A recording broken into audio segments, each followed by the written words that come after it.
TESOL Pop, Season 10, Episode 10. Hello and welcome to TESOL Pop, the mini podcast for busy teachers.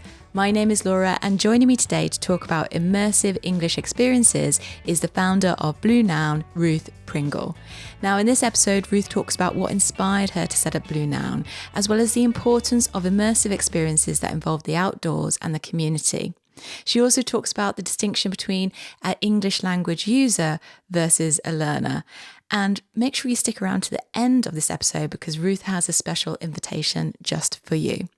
Now let's join the conversation where I asked Ruth to tell us more about Blue Noun. Blue Noun is in Perthshire in Scotland. And the thing to know about Perthshire is it's beautiful. It's called Big Tree County. It is full of wide rivers and beautiful landscape. It's quite undervisited in terms of a place to come to Scotland. So we have just amazing landscape, but not too many tourists. Within it, we have a language school. So that's in a town called Crieff, which is a wee highland town. And it's a hub. It's not a traditional language school at all. It's a hub in the sense that there's a door open to the community and there's a door open to English language. Well, what most people call English language learners, but I like to call English language users. And they come here and they spend time at our hub, meeting our community, and adventuring out, exploring the wonderful landscape of Perthshire and Scotland, really. And Scotland's absolutely gorgeous for people that haven't travelled to Perthshire or Scotland. What a beautiful place to host a hub. You made a really interesting distinction there between user and learner. Could you just tell me a bit more about that? Yeah, I think it's a trap. I think calling yourself a language learner just puts you in a position of always being about to do something wrong or never been ready or never been perfect. And I'm quite against that language. You can be trying to improve, but you're an English user, whatever your level is. I've met people who are over in Scotland and they're here because they're taking part in a cycling event and they can barely order themselves a sandwich, but they're using English in Scotland and nobody's judging them. They are here to do something they love. That I think that's the right way to use a second language. And of course you can grow it, and of course you can get help growing it. But I see a lot of people who are stuck feeling not good enough, and that's holding them back. I think I can definitely relate to that myself as a language learner myself, feeling like, I'm not good enough because I'm not passing this certain level of the test, but then it's not affecting my day-to-day communication and the relationships I'm building in using the language. Well, there's always more to know, even for people who grow up using English as a first language, there's always more to know. So if you're in this cycle of never being good enough or always having to reach for the next level, you're never ready. Whereas if you just kind of pack up your, what I call wonky English, so imperfect English, and come over and use it and play with it and have fun using it and playing with it, you grow a sense of an identity as an English language user, which is such a powerful thing to then take back into your search for English language progress. What you're describing here, like Blue Noun and the values that are coming through, it sounds like such a playful and relaxed and supportive space. I wonder what inspired you to start this journey and starting your business and establishing Blue Noun? Firstly, I used to work for a corporate language school. I saw how they helped people, and they really did get language results in a way that suited the school, but not always adapted to the individual learner's needs, and how the person felt about their English was ignored in the whole process of slightly getting them better and pushing them from the next kind of technical level of English to the next one. And then during that time, I had a lot of people asking me, is there a way to come and spend a week in Scotland or a week in the UK and improve your language skills? But at that time, what was on offer was like sitting in a classroom, and that doesn't really suit a professional person who a part of their life's behind them. Really, I feel it's a bit disempowering to do that. And it's not travel either. What's the point of getting on a plane to then sit in a city in England to be told how to speak English? It really makes not much sense to me at all. So my idea was birthed then. And it's just this kind of idea of slightly being all things to all people, in a sense that I'm here, we're here. The different language needs of each person and their interests, their passions, their professional language is different. So we're in a position to kind of turn into what that person needs in order to be able to relax into English and enjoy it. And we have a bag of tools that we use to do that. We have lots of ways of engaging people into the language, but it's not a prescriptive set way that you have to like our program. We find out about you and then we build a holiday around you. That's amazing. And I've seen some of those photos that you've shared with us that are actually on the website for people listening. If you want to go to the T-Spot website, Ruth shared photos of what those days can look like. So I saw photos of like visiting a local pottery, for example. Could you give us a snapshot into what you may be doing with an English user who comes to visit Blue Noun English Hub?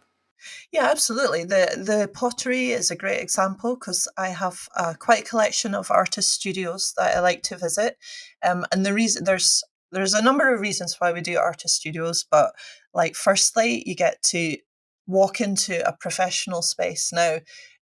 No matter what your background is, you can have a completely different profession, but walking into an artist studio, you're meeting somebody in their workplace surrounded by their tools, talking about how they started, what they're working on. There's a lot of language that gets covered in that setting that you will also need in your workplace. But what a lovely way to collect it, by talking to an artist about their work. And then there's a second thing in that artists are like, they're not always born speakers. You're kind of entering quite a personal space. They can be a little bit vulnerable with their work, and you could be a little bit vulnerable with your English. So there's actually quite a nice equality of this meeting of two different groups of people. So I do tend to share artist studios a lot.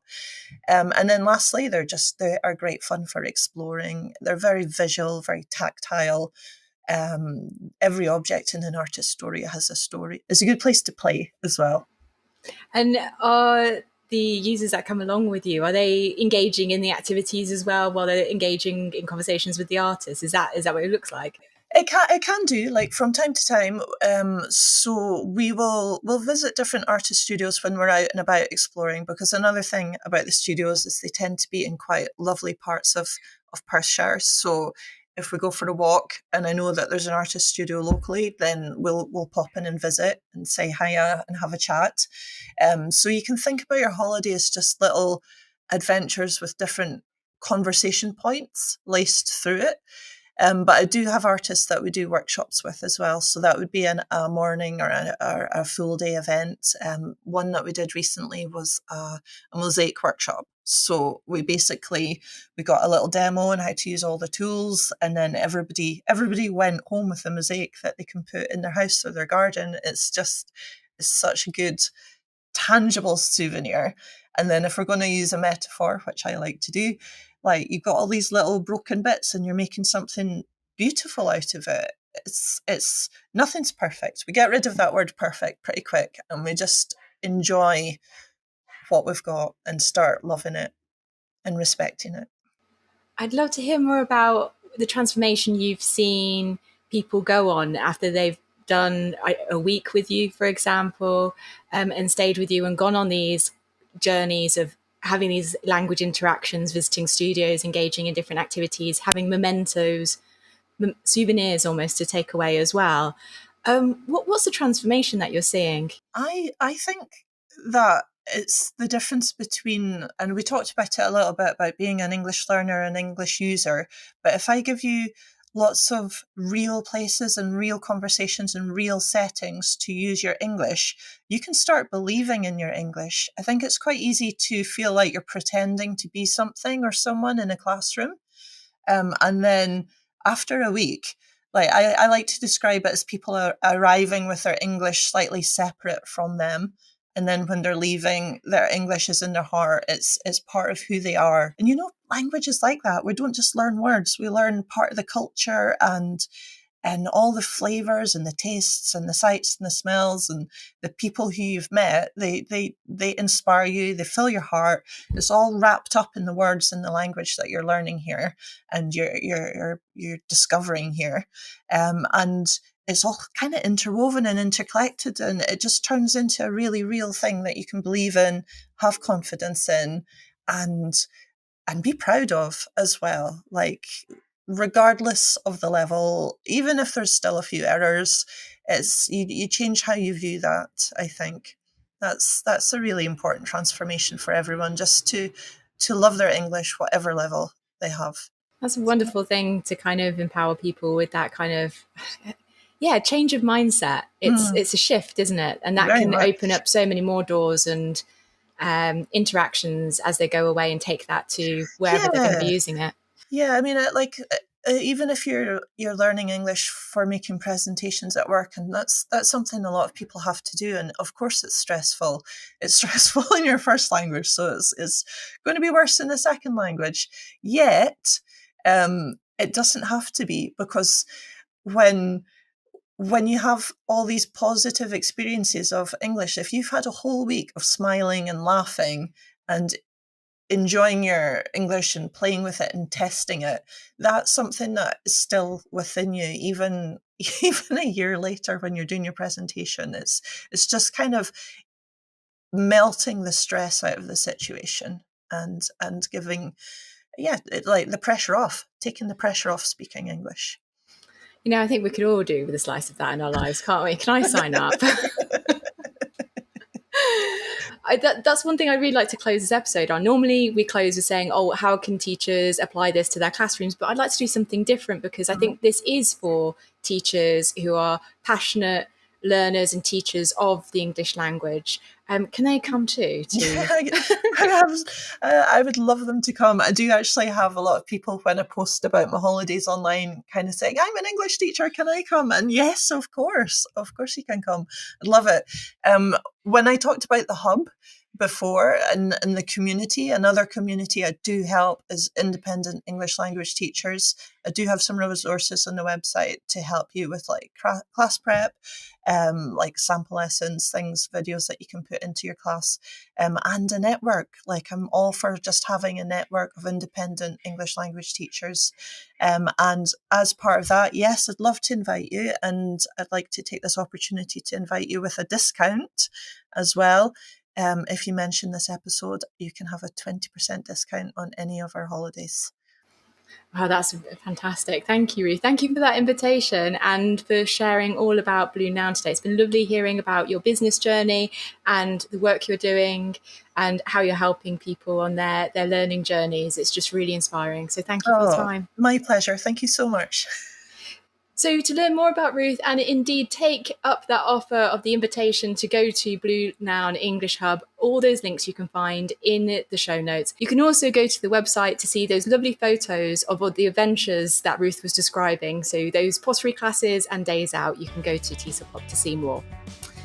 Now, if you enjoyed this episode, you can support us by leaving a rating and review wherever you listen to the podcast so more people can discover us, or by sharing today's episode with your teaching community to continue the conversation, or by even buying us a coffee by going to ko-fi.com/TESOL.